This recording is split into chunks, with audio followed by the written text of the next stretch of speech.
Budget आने वाला है और ऐसे में सबकी नजरें इस बात पर टिकी हुई है कि वित्त मंत्री के पिटारे से इस बार क्या सौगातें मिलने वाली है। बजट से आम लोगों से लेकर इंडस्ट्री और शेयर बाजार तक सबकी कुछ न कुछ उम्मीदें हैं। इसी उम्मीद में सेंसेक्स 73,000 के पार नए रिकॉर्ड पर पहुंच गया। बाजार में जमकर खरीदारी हो रही थी और नए रिकॉर्ड बन रहे थे, लेकिन बाजार की इस तेजी पर सेबी ने एक बड़ा अड़ंगा लगा दिया। इस अड़चन का ही शायद असर रहा कि मंगलवार को बाजार 1000 अंक से ज्यादा लुढ़क गया और एक ही दिन में इन्वेस्टर्स के 8 लाख करोड़ रुपए से ज्यादा डूब गए। इसके उलट बुधवार को बाजार ने वापसी की और सेंसेक्स 400 पॉइंट उछल गया। हालांकि दोपहर 12 बजे सेंसेक्स की ये तेजी घटकर 114 अंक पर आ गई थी और सेंसेक्स 70,469 पर ट्रेड कर रहा था।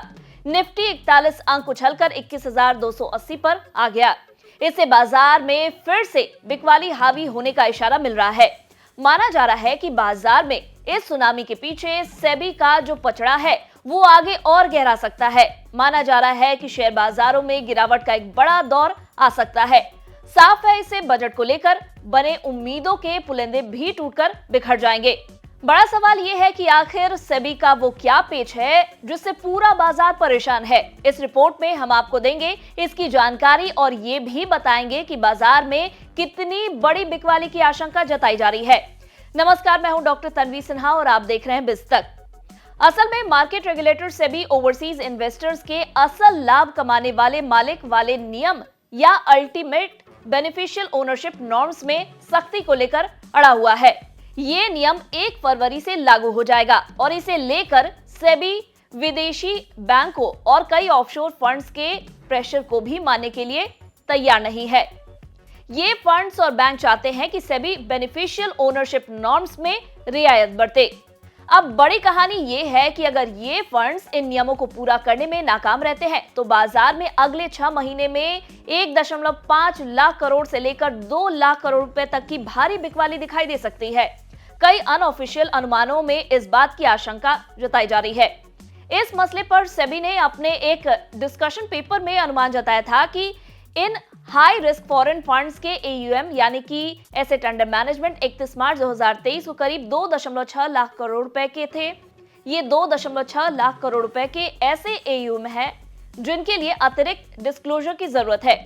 इसे ऐसे भी समझ लीजिए कि ये वही रकम है जिसकी निकासी की सबसे ज्यादा आशंका है।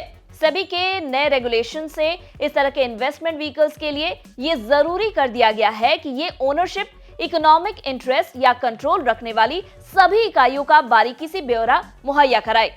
सेबी के मुताबिक किसी भी एक कॉर्पोरेट ग्रुप में अपने इंडियन इक्विटी AUM का 50% से ज्यादा हिस्सा रखने वाले फॉरेन पोर्टफोलियो इन्वेस्टर्स यानी कि FPIs को इन नॉर्म्स को पूरा करना होगा। आपको ये भी बता दें कि सेबी को FPIs की ओनरशिप से जुड़ा ये सख्त रूल लाने के लिए क्यों मजबूर होना पड़ा। दरअसल ये किस्सा अडानी ग्रुप से जुड़ा हुआ है। पिछले साल 24 जनवरी को ही अडानी ग्रुप पर हिंडनबर्ग की बड़ी रिपोर्ट आई थी। इसमें आरोप लगाया गया था कि बेनामी ओवरसीज फंड्स के जरिए अडानी ग्रुप ने अपनी कंपनियों में पैसा लगा रखा है। इसके बाद इस तरह के ओवरसीज फंड्स के वास्तविक ओनरशिप का मसला गर्मा गया था।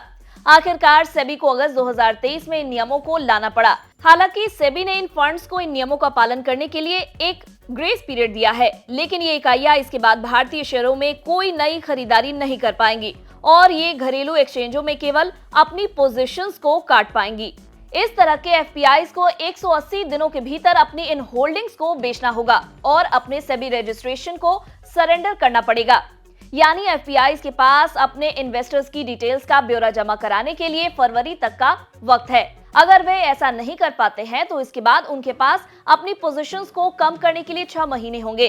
ऐसे में फिलहाल तो किसी को भी शेयरों की बिकवाली नहीं करनी, लेकिन आगे चलकर बाजार में बिकवाली हो सकती है। विदेशी इन्वेस्टर्स के भारतीय बाजार में खरीद फरोख्त की बात करें तो अब तक जनवरी में FPIs 16,601 करोड़ रुपए की बिकवाली कर चुके हैं।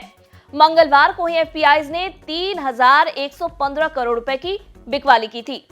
उम्मीद है ये वीडियो आपको पसंद आया होगा। अगर ये वीडियो पसंद आया हो तो इसे लाइक और शेयर करना ना भूलें। साथ ही हमें कमेंट कर बताएं कि आपको ये वीडियो कैसा लगा।